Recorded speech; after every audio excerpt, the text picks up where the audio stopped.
6516 4446. Radio Caput. Radiocaput.com. Mientras todos duermen, algo muy extraño ocurre en los laboratorios químicos RX. Seguinos en Twitter, @Radio Caput, o en Facebook, Radio Caput. Radiocaput.com. Estás conectado. Estás en Caput.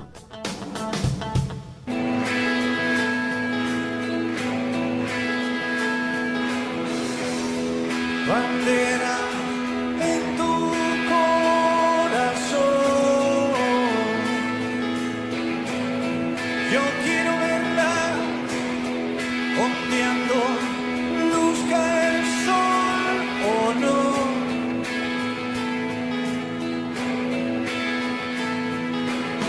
Banderas rojas, banderas negras, el lienzo blanco en tu corazón.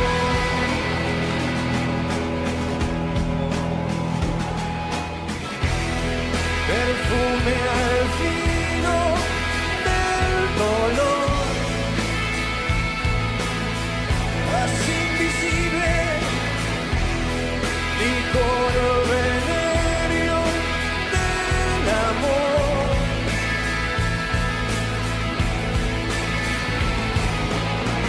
Está en las pieles, sedas de seda, que guardan hombres en tu corazón. Voces y contexto. Un concepto expansivo. Todas las voces, todas. También la tuya. Un programa que no te deja tranquilo. Un programa que no se queda quieto. Voces y contexto. Todas las voces, todas en Caput. Buenas tardes, amigos, estamos en otra emisión aquí en Estudio Chicha Mariani de Radio Caput, en Voces y Contexto. En unos segundos vamos a tener la alegría de conversar con un querido amigo de Caput y de todos nosotros, que es Carlos Raimundi. Él es docente, él es un referente político de una gran trayectoria y además es exdiputado y hasta hace pocos meses fue nuestro representante, nuestro embajador en la OEA. Así que le damos la bienvenida con mucha alegría. ¿Cómo estás, Carlos? Hola, Adriana, un gusto muy grande poder conversar, Bueno. Una gran alegría y un saludo. Sí, para mí también, porque recuerdo cuántas veces hemos hablado aquí en Voces y Contexto y hemos hablado también en la otra radio y siempre tenemos la posibilidad de profundizar cuando conversamos con vos. Y nos interesaba mucho esta charla en este momento donde estamos inaugurando un gobierno de corte mesiánico, milenarista de Milei, que nos está poniendo al frente de situaciones catastróficas. Hoy, por ejemplo, tenemos que mencionar con mucha preocupación el cierre de Telam, el abrupto y violento cierre de Telam, con las oficinas rodeadas, con el despido de 800 empleados y con el silencio violento de este canal tan importante que es Telam. ¿Qué reflexión te merece, Carlos, este episodio? Bueno, es un eslabón más de una larga cadena que creo que es muy peligrosa desde dos puntos de vista. El método totalitario, artero, trasnochado,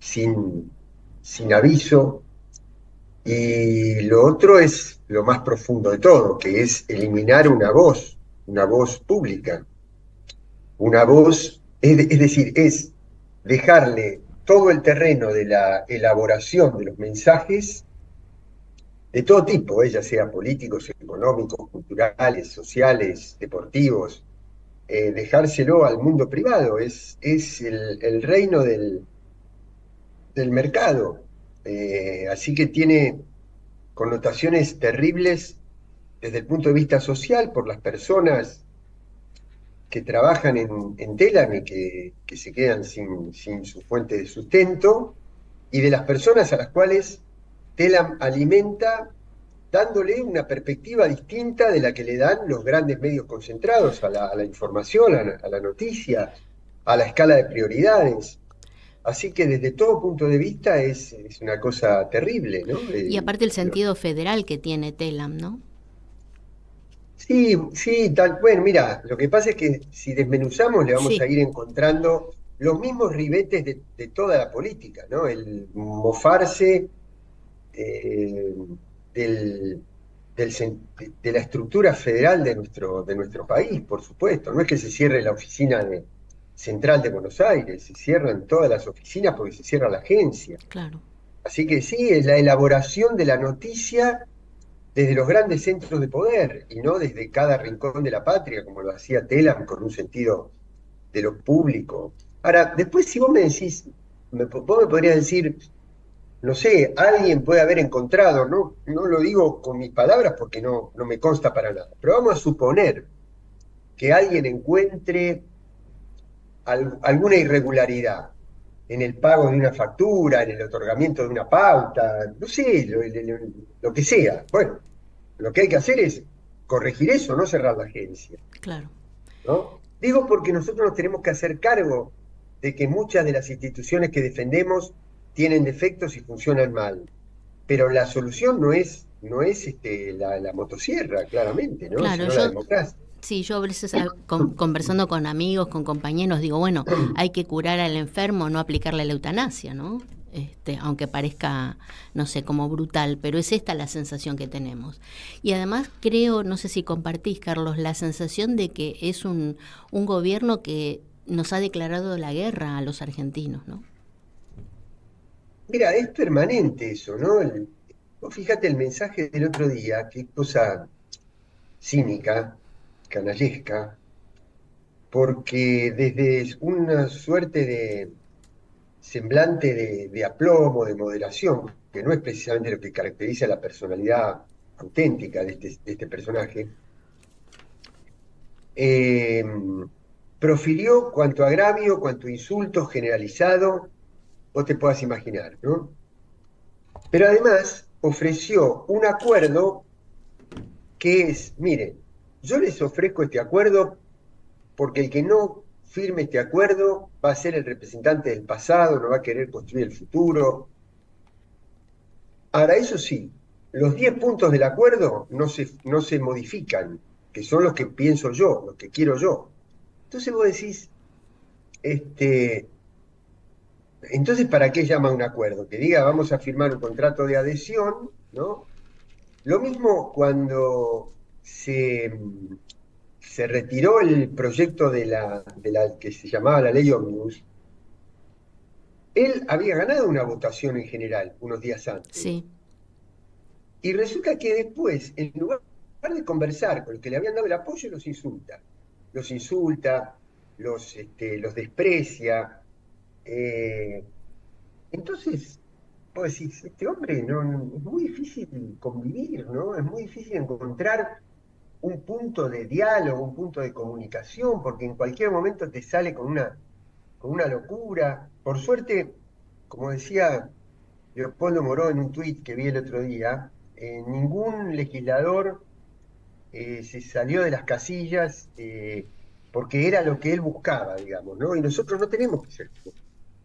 Nosotros, si realmente queremos construir un país sobre otros valores, sobre otras iniciativas, no podemos repetir las mismas conductas, ¿no? Claro. Así que tenemos que ir sembrando desde la base de nuestros propios comportamientos el país alternativo. Claro, no tener una actitud reactiva, supongo que querés decir, Carlos.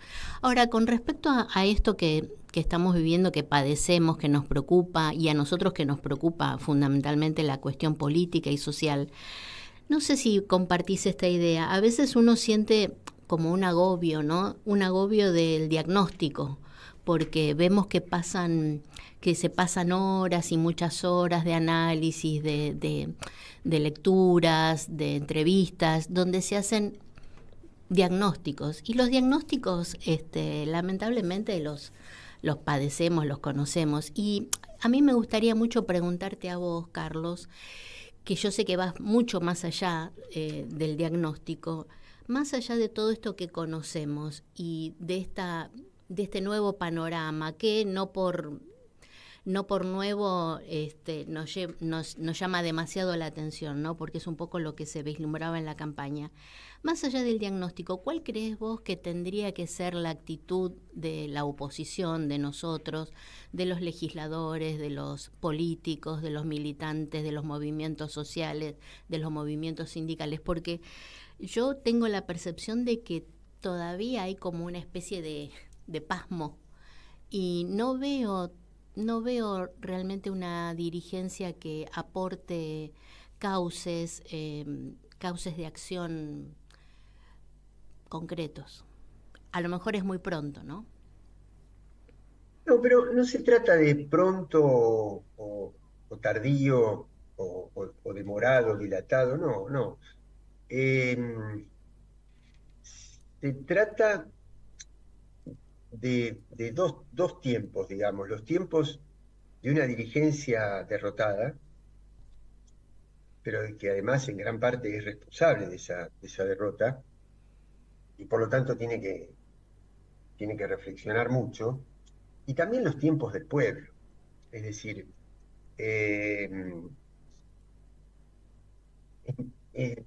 cuesta más plantear y masificar esas propuestas alternativas cuando todavía hay una sociedad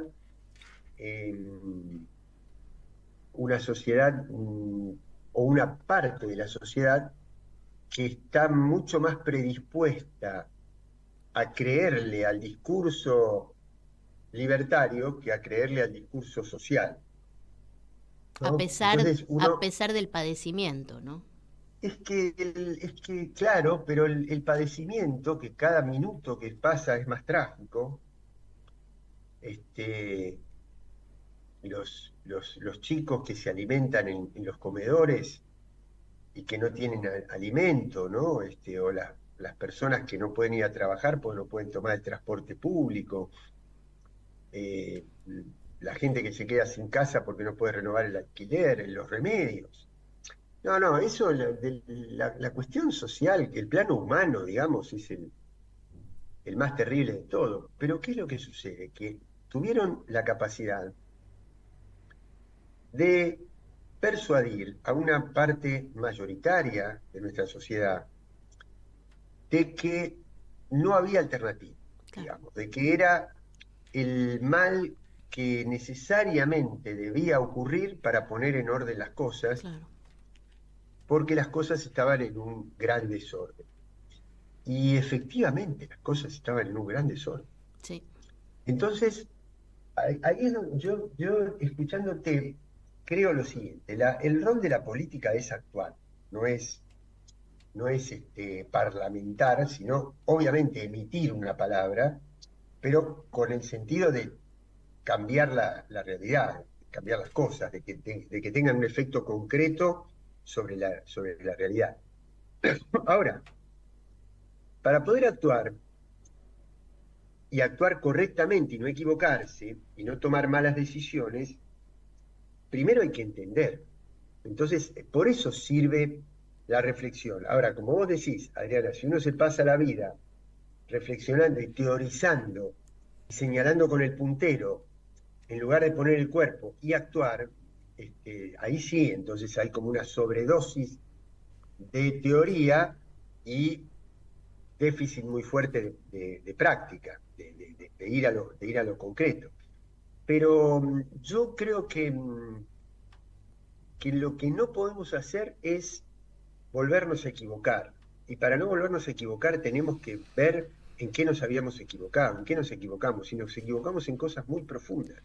Esta sensación de desorden. Por ejemplo, que haya gente, y yo le digo, mire, yo creo que hay que defender el Estado, pero resulta que cuando esa persona me dice, sí, pero el Estado que me llega a mí es un Estado que funciona muy mal. Entonces se te hace más difícil. Ahí hay que empezar a entrelazar cosas, conceptos, a plantear innovaciones muy profundas, a reformular nuestro discurso y empatizar con la otra persona, reconociendo que hay cosas que nosotros no vamos a dejar de defender, pero que al mismo tiempo Tiene que cambiar. reconocemos que no funcionan como tendrían que funcionar. Claro. Sí, a veces en la soledad y en la reflexión uno se ha preguntado, a lo mejor vos también, bueno, quizás no, vos no, pero yo me lo he preguntado, bueno, ¿qué es lo que defendemos? Porque, bueno, hemos atravesado una larguísima campaña electoral que duró casi medio año y hemos hablado con muchísimas personas, con amigos, con compañeros, con familiares. Y esto que vos decís es muy cierto, las críticas o los reclamos son absolutamente pertinentes y a veces uno, bueno, dice, sí, es cierto. No puedo negar, es decir, no puedo confrontar oponiendo una opinión. Creo que tengo que confrontar, entre comillas, desde un punto de comprensión y de superación de esa circunstancia. Sí, claro. Mira, lo primero es respondernos esto que vos decías, qué es lo que defendemos, ¿no? Yo creo que uno defiende una cantidad de lineamientos de una propuesta que podríamos después enumerarlos por lo menos. Pero básicamente nosotros defendemos un valor fundamental, que es que los seres humanos, las personas, no podemos vivir sin convivir. No existe el ser humano que se sienta feliz aplastándole la cabeza a todos sus semejantes.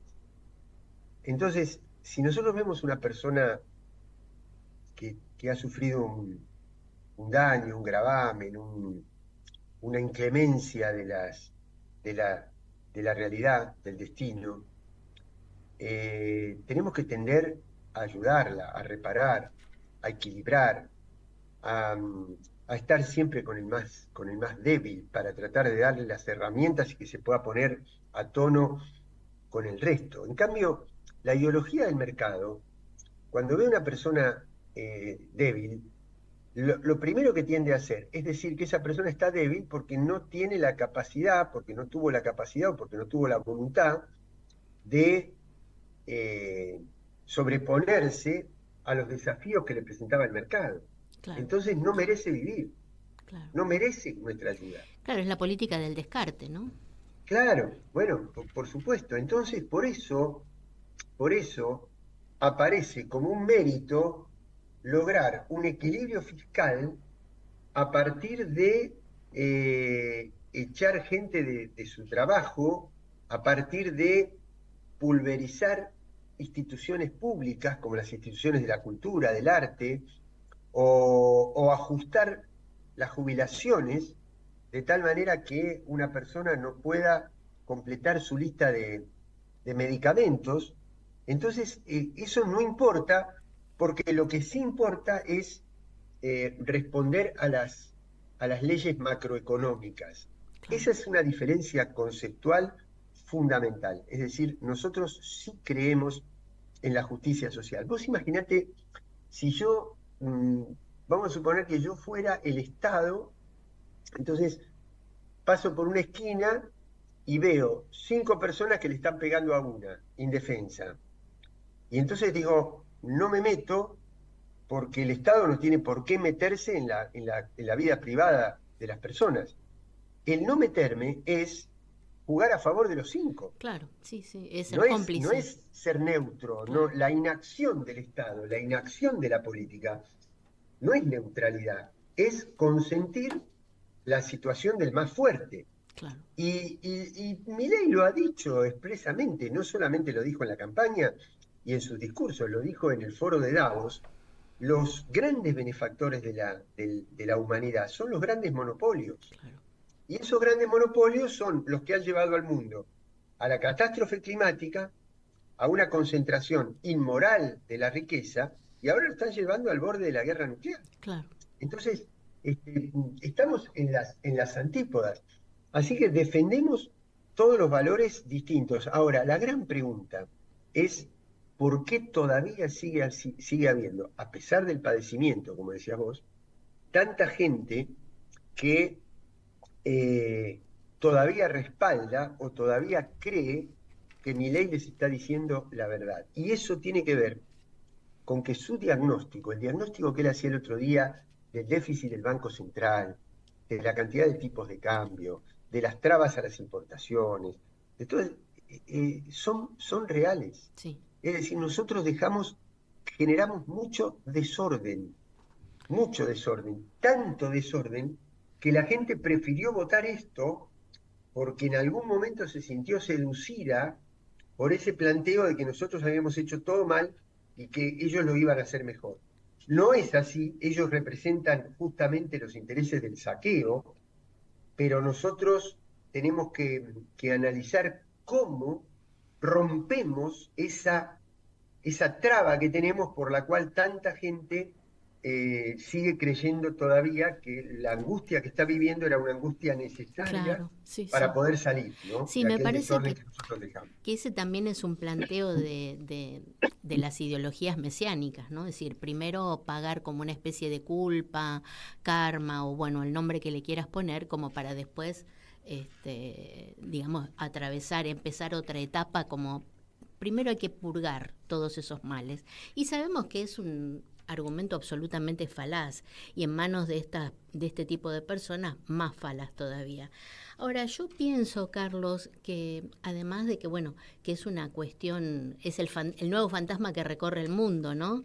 Que es el neoliberalismo y esta nueva cultura que es una mezcla de manipulación mediática y manipulación financiera, que es un tema que vos, por supuesto, que conocés y podés explicar muy bien.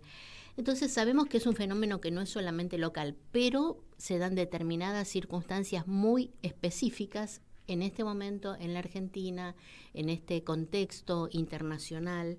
Y a mí me gustaría conocer, Carlos, porque estoy segura que vos esto lo tenés muy pensado y probablemente muy escrito y conversado, dialogado, ¿cuáles serían las nuevas bases y puntos de partida? Yo siempre pienso, bueno, un poco qué es lo que nos llevó hasta aquí y cuáles son las cosas que quedaron inconclusas, que no se hicieron, que se evitaron, y qué importancia tendría que nuestra democracia tuviera una especie de reaseguro. Yo pienso siempre en la necesidad de volver a discutir con otros parámetros y con otra amplitud y con otra profundidad la Constitución Nacional. Porque la Constitución del 94 ha dejado, bueno, como muchas puertas abiertas, ha dejado ciertas distorsiones que nos vienen costando muy caro en estos últimos años. ¿Cuál es tu visión, Carlos? Bueno, lo que pasa es que el planteo tuyo es demasiado amplio. Amplio. Sí. No, pero no importa, vamos a tratar de sintetizar. Primero que coincido que es un planteo mesiánico, o sea, a los intereses económicos que representa, al desequilibrio y a la destemplanza emocional y psíquica que representa esta persona, se le suma el mesianismo, es decir, el creerse el refundador de una era o el fundador de una nueva era. ¿No? Eso entonces tiene tintes que ya es más difícil abordarlos desde la razón. Claro, porque es irracional, claro. Claro, porque tiene que ver con una cuestión de fe, ¿no? Ahora, también ahí hay que preguntarse qué batallas no dimos como para que la gente tenga que aferrarse a la fe y no a la razón, ¿no? En política, no estoy hablando de religión, si hablamos de religión es otra cosa, pero estamos hablando de política. Después, el otro día, mezclando religión con política, que es una de las aristas de la filosofía, no recuerdo quién, que recordó una frase de Nietzsche en Zaratustra, que decía que tal vez el gran dilema es cómo tratar de interpretar el signo de la época, ¿no? Hay épocas, es decir, ¿por qué existió una época clásica? ¿Por qué después se le respondió con una etapa romántica en la música, en la literatura, en el arte? ¿Por qué existió una época endogámica y después el renacimiento en el arte, en la ciencia? No es porque se acabaran los que... No es que cuando predominó el romanticismo se acabaron los clásicos, no. Es que era la tendencia de la época. Claro. En los finales de los años 60, principios de los años 70, la tendencia, el signo de la época era la revolución. Sí, era posible. Era la revolución. Bueno, era después posible. Terminó no siendo posible. Sí. Pero sí, claro, era la revolución, era el cambio del sistema. Hoy, la tendencia de la época es este malestar profundo, este individualismo profundo, esta deshumanización de la humanidad, ¿no? Entonces se hace muy difícil porque es una tendencia, al menos en Occidente. Yo no le quiero dar alcance mundial, porque creo que hay países que afrontan estos mismos problemas que está viviendo el mundo desde otra perspectiva, desde otra construcción social, desde otra disciplina social, desde otra manera de relacionar al pueblo con la autoridad. Y eso te lleva a tener un Estado muy presente y a tener un Estado que pugna por manejar los resortes de la economía, no por dejar que los mercados hagan lo que quieran, que en este momento son 4 o 5, que están pensando en otra lógica, que están pensando en una lógica del turismo en el espacio, de la visita a nuevos planetas, a nuevos astros, que están pensando en la inteligencia artificial y sus derivaciones, en cómo el ser humano se puede convertir a través de un chip en un ordenador artificial. Están pensando en esa dimensión. Y lo peor es que en parte nosotros dependemos de ellos, porque si no fuera por ellos, nosotros no podríamos estar en este momento dialogando por Zoom. Y habría chicos que no se pueden relacionar con sus abuelos o con sus padres que viven lejos, o viceversa, o no se podrían dar clases, no se podría haber dado clases en la pandemia, etcétera. Es decir, el mundo depende del avance tecnológico que manejan estos monstruos, y eso es parte del signo de la época. Entonces no es fácil, no es sencillo, hay que luchar con una tendencia internacional y al mismo tiempo con problemas propios, con problemas internos. ¿Cuáles son esos problemas internos? Bueno, muy breve, Adriana. Si nosotros entre el año 20 y 21, 2020, 2021, tuvimos un superávit comercial, casi 40.000 millones de dólares, y después fuimos a abrir la puerta del tesoro del Banco Central y no había dólares, bueno, algo pasó, algo no hicimos bien. Si en un gobierno peronista, como el de Alberto Fernández, que además era el presidente del partido peronismo, y yo lo digo desde el peronismo, no estoy diciéndolo de afuera, digo, un trabajador va a comprar carne, o va a comprar pan, o va a comprar leche, y no le alcanza para comprar el pan, la carne y la leche, porque todos los días cuesta más, y cómo después es ahora, difícil. Lo peor de todo es que la responsabilidad mayor de esa situación no era del gobierno. El gobierno fue ineficaz, pero los que se robaron los dólares y los que remarcaban los precios no eran los funcionarios públicos, eran los factores de poder. Entonces, el problema sustantivo, el problema de fondo, es que el gobierno anterior renunció a dar la batalla cultural para que el pueblo estuviese informado de cuáles eran los verdaderos factores de poder que eran responsables últimos de esos problemas que estaba padeciendo. Entonces fue un gobierno muy malo en ese sentido, y un párrafo aparte merece la reforma de la Constitución, que yo estoy de acuerdo en que hay que darla. Es decir, yo recuerdo que poquito después de que Cristina ganara en el año 2011, participamos en el teatro, creo que fue en el Teatro Margarita Sirgu, de una multisectorial Sí, me que acuerdo. planteaba la Sí, necesidad de la reforma constitucional, lo tengo escrito también sí, en varios libros. Así que coincido con vos, pero mi problema es que la reforma constitucional hay que plantearla en los momentos en que realmente se pueda enriquecer una nueva constitución. Este es un momento de tal desorden claro, que sería como adelantarse al ritmo. En este momento hay que tratar de salir de esta crisis y de esta catástrofe y a partir de allí, cuando retomemos el camino ascendente en términos de derechos humanos individuales y colectivos, ahí va a ser el momento más apropiado, más oportuno para discutir claro. una nueva arquitectura institucional. Claro, creo que eso será en un futuro y con otras bases y con otros paradigmas, cuando realmente, como vos decís, se pueda plantear. Con respecto a la batalla perdida, creo que ni siquiera no es que se perdió, no siquiera se entabló, porque Alberto no perdió ninguna batalla. De acuerdo, Digamos, yo no dije que estuvimos no, derrotados, dije que no. renunció, el gobierno Renunció, ese sí. renunció a dar esa Sí, batalla. sí. Sí, y también recuerdo ese movimiento que se había generado en los primeros 2000 y que después creo que hubo una lectura de las condiciones políticas como en cuanto a que no era viable en ese momento avanzar con esa discusión, ¿no?, de un cambio constitucional. Pienso también, Carlos, que me gustaría conocer tu opinión con respecto a esto, bueno, esta presentación que se hizo, esta apertura de las sesiones, y cuál intuís vos que será la actitud de los gobernadores, porque creo que Milei habrá acusado algún registro de que con el poder legislativo a lo mejor se le va a hacer un poco dificultoso, entonces probablemente aplique la extorsión a los gobernadores que están realmente en una situación muy crítica.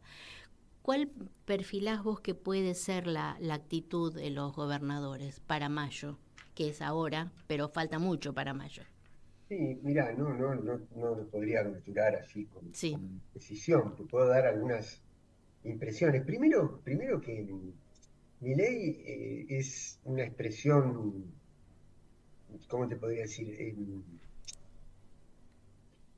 Tangencial de gobierno. Milei es el representante de un plan de negocio, claro, que para poder hacer ese plan de negocios en favor de los monopolios, tiene que ocupar el gobierno.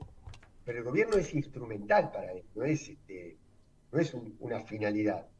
Y no cree en la democracia, no cree en las instituciones básicas, ¿no? Él cree en una autocracia porque justamente por eso convoca a los gobernadores, es decir, solo al Poder Ejecutivo. claro. Yo desde el Poder Ejecutivo Federal convoco a quienes ejercen los poderes ejecutivos provinciales. Eso es número uno, es decir, no es un planteo democrático. Segundo, el contenido de los 10 puntos. El contenido de los 10 puntos es exactamente el mismo que lo que fueron los grandes programas de gobierno de las dos fases anteriores del ajuste estructural. Sí. La primera fue en los años 70, el gobierno de Martínez de Oz, y el segundo fue en los años 90, el consenso de Washington. Sí. Cuando uno ve el programa de puntos de la política económica de Martínez de Oz y el decálogo de George Wolfenson, que era el que después fue presidente del Banco Mundial, y que fue el que redactó finalmente el consenso de Washington en los años 90, es exactamente lo mismo. Sí. Yo pondría otros 10 puntos. Por ejemplo, yo firmaría un pacto con todos los gobernantes de que en la Argentina, que es el país de los alimentos, no puede haber hambre, que tiene que haber educación pública de calidad, que tiene que haber un sistema de salud que no puede distinguir entre ricos y pobres, que tienen que desarrollarse las economías regionales en el marco de un nuevo modelo de explotación agropecuaria, donde vos formes sujetos productivos y cadenas de valor mucho más vinculadas con el desarrollo local y no con las grandes pools de siembra, que hay que jerarquizar la institución policial dándole mucho respeto, mucho adiestramiento, mucha educación, tanto técnica como en materia de derechos humanos, para que se sientan orgullosas de portar armas en beneficio de la seguridad de nuestro pueblo, porque la inseguridad es un problema muy grande, que hay que controlar los precios, porque no pueden quedar en manos de los formadores monopólicos de precios. Esos deberían ser los contenidos de un acuerdo. ¿Cómo se comportarán los gobernadores? Mira, yo creo que los gobernadores que son realmente los que expresan un proyecto nacional, popular, no sé, te nombro, seguramente voy a omitir algunos, pero Zamora en Santiago del Estero, Melella en Tierra del Fuego, Quintela, Axel. Gildo Fran en Formosa, y lo dejo último por el significado que tiene gobernar la provincia de Buenos Aires, Sí. a Axel, indudablemente, por el peso. Estamos a minutos de que él pronuncie también su discurso en la apertura de sesiones de la provincia, donde me imagino que expresará su posición y la de un gran espectro ideológico del campo nacional y popular respecto del planteo de Milei de los otros días y de la situación en general. Así que, y los legisladores, los gobernadores, tanto radicales como del PRO, yo vos sabés que no terminé de creerle el otro día al gobernador de Chubut. Me parecía que estaba haciendo una especie de Acting. acting, de montaje, de escena. Probablemente él sea un instrumento utilizado por Macri, digamos, para la interna del PRO y para acelerar, apresurar un acuerdo con Milei. La verdad que no lo sé.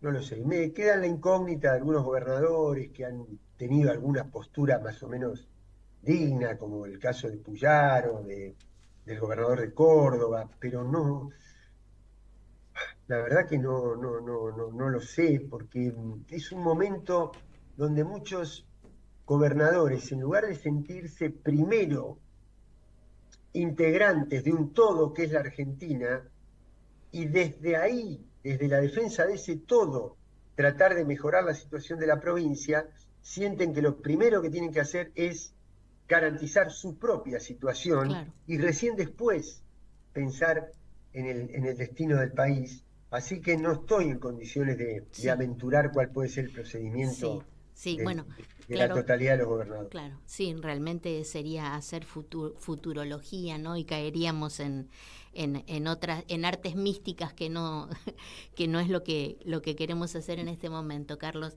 Por último, porque no quiero abusar de tu tiempo y de tu fatiga, me gustaría conocer tu postura con respecto a la famosa pregunta ya más que centenaria del qué hacer, ¿no?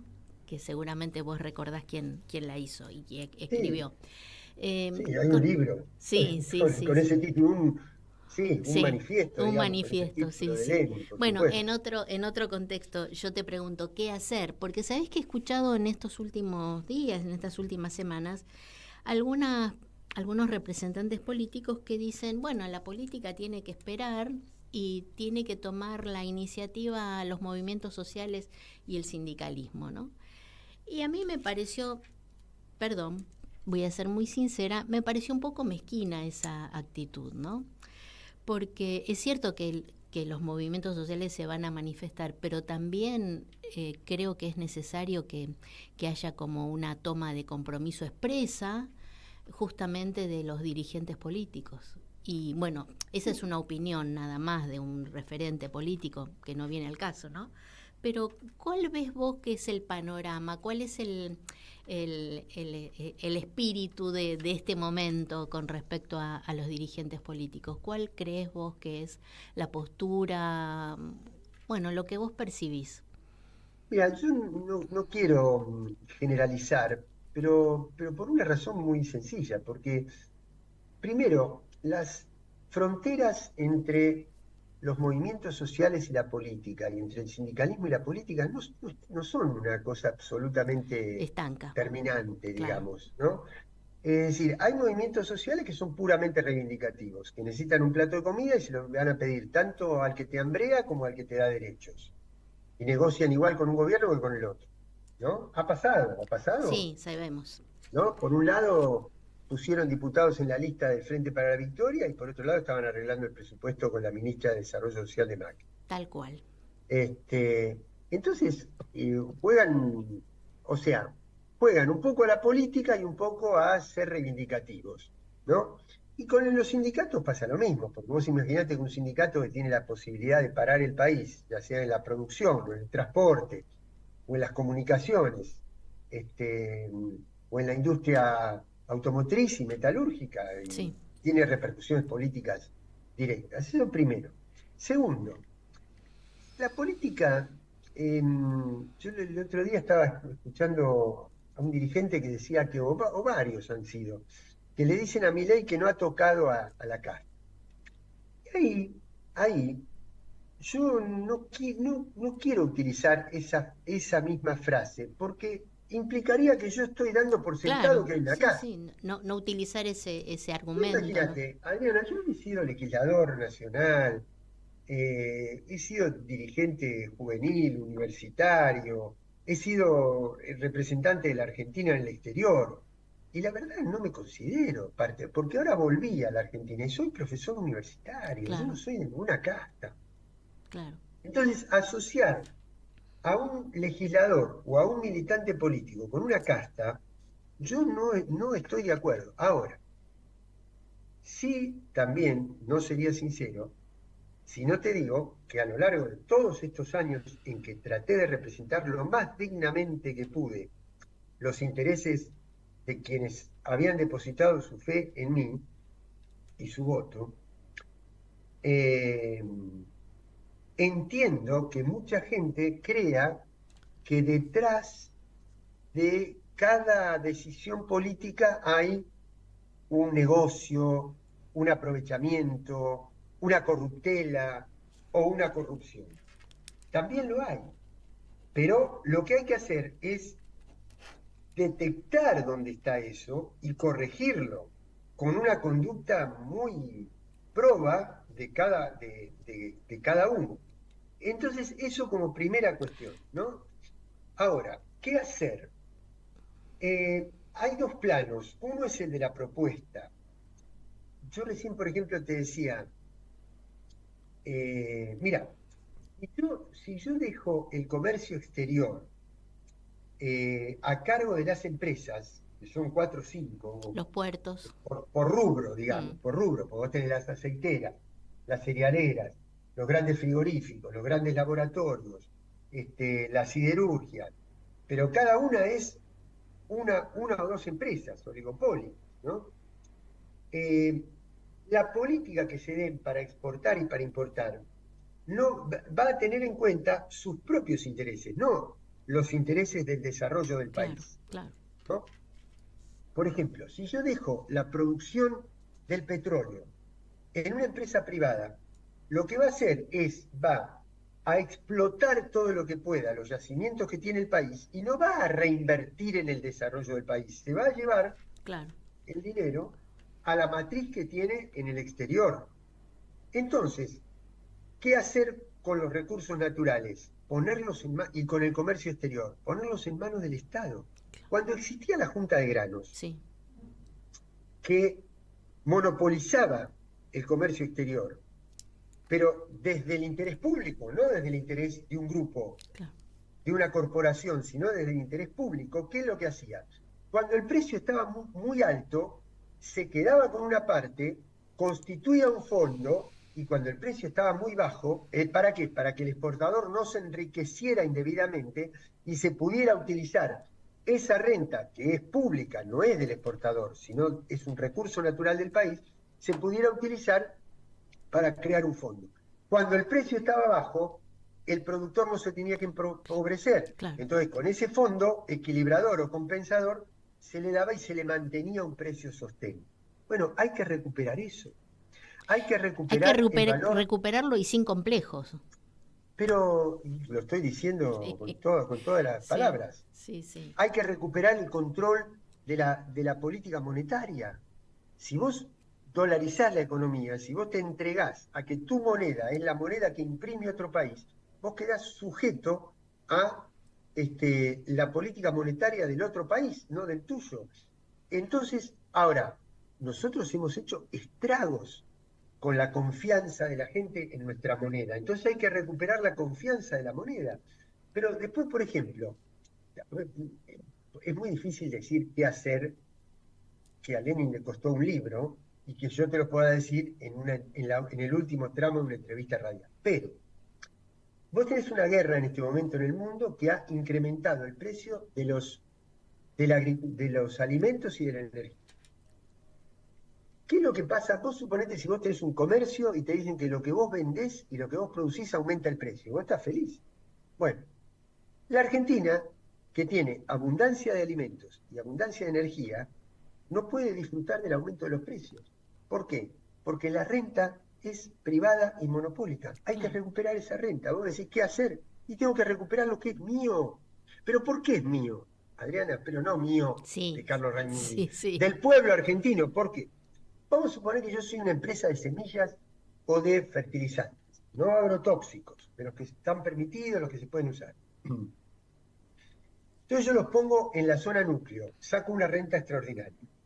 Esa misma inversión, ese mismo capital, esa misma tecnología, esa misma fuerza de trabajo, yo la pongo en el desierto de Sahara y perdí todo.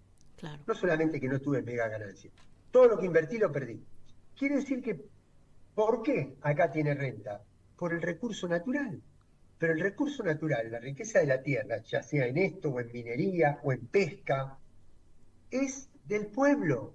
Entonces, quien tiene que disfrutar de la renta de lo que es del pueblo, es el pueblo. Claro. ¿Qué hacer? A ver, los medicamentos. Si yo le compro los 5 medicamentos más vendidos a los laboratorios a precio individual de farmacia, me vale un valor. Pero si yo abastezco a través de un sistema público, al sistema hospitalario, al sistema de obras sociales, al sistema del PAMI y al sistema de las prepagas, el precio se reduce mucho menos de la mitad. Claro. Entonces vos tenés, mejorás la condición de vida de tu pueblo, generás un ahorro de divisas y disminuís la capacidad política que tienen de presión los laboratorios porque le estás quitando renta económica. Sí. Bueno, entonces vos me decís qué hacer. Estas cosas hay que hacer. ¿Tan difícil es explicar estas cosas? No. Entonces, lo otro que hay que hacer es poner toda una maquinaria y una militancia al servicio de la docencia, de la pedagogía, del liderazgo moral de la política. Claro. Estoy, por supuesto, en todo de acuerdo con vos y aparte agregar que a esa militancia hay que educarla. Así que bueno, hay explicando todo esto, claro, explicando todo esto. A ver, Adriana, modelo agropecuario, un país que fundamenta el ingreso de dólares por sus exportaciones agrícolas. Muy bien, yo tengo un producto acá, primario, lo llevo a industrializar a 500 kilómetros y lo vuelvo a consumir industrializado el mismo producto que produje yo, pero con el costo incrementado de los 500 kilómetros de ida que tuvo que hacer y los 500 kilómetros de vuelta. Claro. Entonces, digamos, el modelo agropecuario tiene una gran rentabilidad para los exportadores, pero resulta que es el resultado de millones de viajes de camión, con lo que eso implica en tiempo, en consumo de combustible, en riesgo de siniestralidad. Tengo que reconstruir el ferrocarril de cargas. Claro. Entonces vos me decís qué hacer. Ahora, claro, alguien me va a decir, ¿de dónde saco el dinero? ¿Quieren que veamos los balances y los subsidios que le da el Estado a los grandes monopolios en las entidades financieras? Y van a ver cómo el dinero está. Pero bueno, hay que animarse. Y hay que decirlo y animarse a bancarse los costos de hacerlo. Sí. Bueno, Carlos. Y para eso hay que tener también una inserción geopolítica en el mundo diferente de la que se ha tenido hasta ahora. Sí, me parece que ese tema sería interesantísimo abordarlo en otra charla. La geopolítica y de la mano de la soberanía. A lo mejor podemos charlar dentro de un tiempo de ese tema que a los dos nos apasiona. Absolutamente, Adriana, desde luego que sí. Bueno, tenés mi sí, compromiso. y también me quedaría pendiente, lo tenía acá anotado, pero bueno, no nos da el tiempo en este momento. Me gustaría mucho conocer, no sé si una síntesis o un comentario de lo que fueron tus 4 años en la OEA. He leído puntualmente tus discursos, tus comunicados, tus ponencias, y bueno, y en algún momento que tengamos tiempo y que vos tengas disponibilidad, podríamos conversar también, que creo que habrá sido una experiencia muy rica para vos y para todos Sí, nosotros.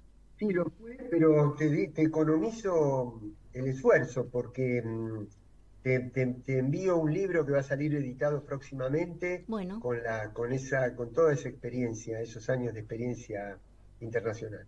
bueno, con mucho gusto lo recibiría y lo comentaría. Así que bueno, no queda más que agradecerte mucho, con mucho cariño, tu tiempo y no solamente tu tiempo aquí en esta entrevista hoy en Radio Caput, sino una trayectoria que es una trayectoria de muchísimos años, de décadas, de coherencia, de respeto, de compromiso, de responsabilidad política y ciudadana. Así que te agradezco mucho, Carlos. No sé si quieres agregar algo o No, como al contrario, yo soy palabras el finales. agradecido y decirte que sí, son unos cuantos años, pero me da la sensación de que estamos empezando de nuevo, así Sí, que sí, con sí. toda la energía, con toda la energía, porque tenemos que salir a la brevedad posible de esta pesadilla en la que hemos entrado por accidente, digamos, por una especie de paréntesis que está sufriendo el pueblo argentino y tenemos que salir de ese encierro rápidamente. Sí, y poner quizás la mente también en ese futuro y en esa confianza de que vamos a poder lograrlo. Por los Sí, recursos, sí, y que no nos digan que si cuando yo digo que hay que salir rápidamente, no soy democrático o no estoy respetando la gobernabilidad de un gobierno nuevo, seguro. porque yo siempre miro las cosas desde el lado de las personas y de los seres humanos.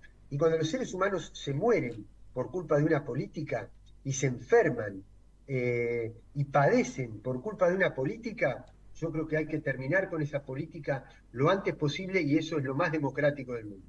Así es. Bueno, muchas gracias, Carlos. Buenas tardes y hasta pronto. Hasta pronto, Adriana. Muchísimas Gracias. gracias.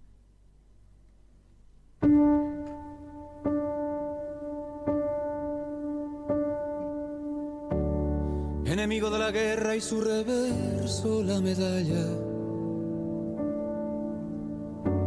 No propuso otra batalla que librar al corazón, de ponerse cuerpo a tierra bajo el paso de una historia que iba a alzar hasta la gloria el poder de la razón. Y ahora que ya no hay trincheras, el combate es la escalera y el que trepe a lo más alto pondrá a salvo su cabeza, aunque se hunda en el asfalto.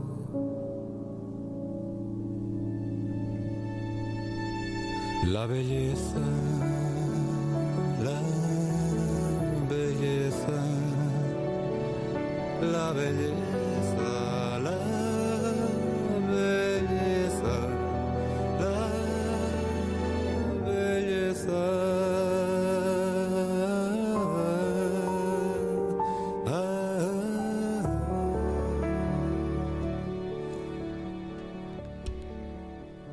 Estuvimos escuchando parcialmente una hermosa canción, La Belleza, con Carlos Rivera y Luis Eduardo Aute. Lamentablemente no podemos escucharla en forma completa, aunque después que nos despidamos la sigue pasando Martín.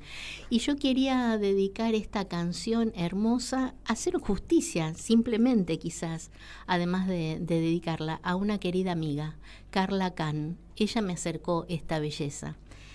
Una belleza que tiene que ver con la vida, con la emoción, con la lucha, con el compromiso y sobre todo tiene que ver con la amistad. Yo le quiero mandar a través de este mensaje un fuerte abrazo, un recuerdo muy cariñoso, muy cálido a esta amiga que formó parte de quizás de las mejores épocas, los mejores años de nuestra vida. Le mando un abrazo fuerte, me alegro que se sume a la audiencia de Radio Caput, ella y sus compañeros y sus amigos. Y bueno, y antes de despedirme y de agradecerle a Martín la operación de hoy, escuchamos los últimos acordes de La Belleza y nos despedimos hasta la semana que viene. Muchas gracias. La belleza, la belleza, la belleza, la belleza, la belleza.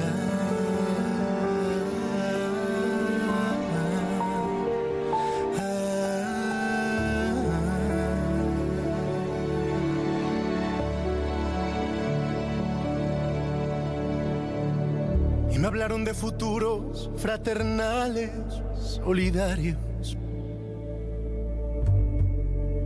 donde todo lo falsario acabaría en el pilón. Y ahora que no quedan muros, ya no somos tan iguales. Tanto vendes, tanto vales. ¡Viva la revolución! Reivindico el espejismo de intentar ser uno mismo. Ese viaje hacia la nada que consiste en la certeza de encontrar en tu mirada la belleza, la belleza, la belleza, la belleza, la belleza, la belleza.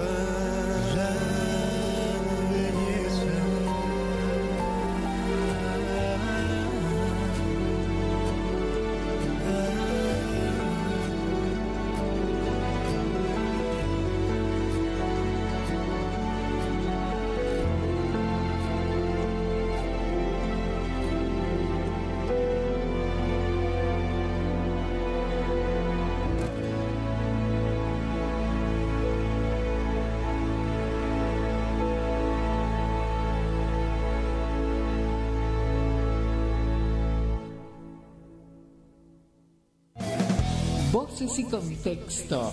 Todas las voces, todas. Un programa incorrectamente político. Llega a su fin por hoy. Hasta la semana próxima. En Caput Quiero contarles un poco que pasa en Radio Caput. pasan cosas. Y cuando uno entra, todos te esperan con una sonrisa. La pecera se llena de gente. Esa radio te sonríe. Es una radio que enseña, porque para mí la radio tiene que ver con eso, con lo que se transmite. Todo es sonrisa, todo es amor. Es una radio hecha con muchas ganas de hacer las cosas bien, ¿no? No sé si llamarlo un premio. Me parece que es un lazo entre la radio y las madres. Un lazo de amor, un lazo de comprensión, que es lo que a uno le hace falta para vivir. Radio Caput. Así que Radio Caput, a todos, a los compañeros, a los chicos, a todos. Les prometo que hasta el último día de mi vida, mientras pueda respirar y aunque sea caminar unos pasos, voy a seguir en esta lucha para ustedes, por ustedes. Gracias. Esas cosas. ¿Querés arrancar la mañana bien informado? Infosiberia. Las noticias en tu celular. Mandá un mensaje de WhatsApp al 11 3205 8813 y recibilo gratis todas las mañanas. ¿Cómo puedo hacer para escuchar Radio Caput en el celular? Primero lo importante.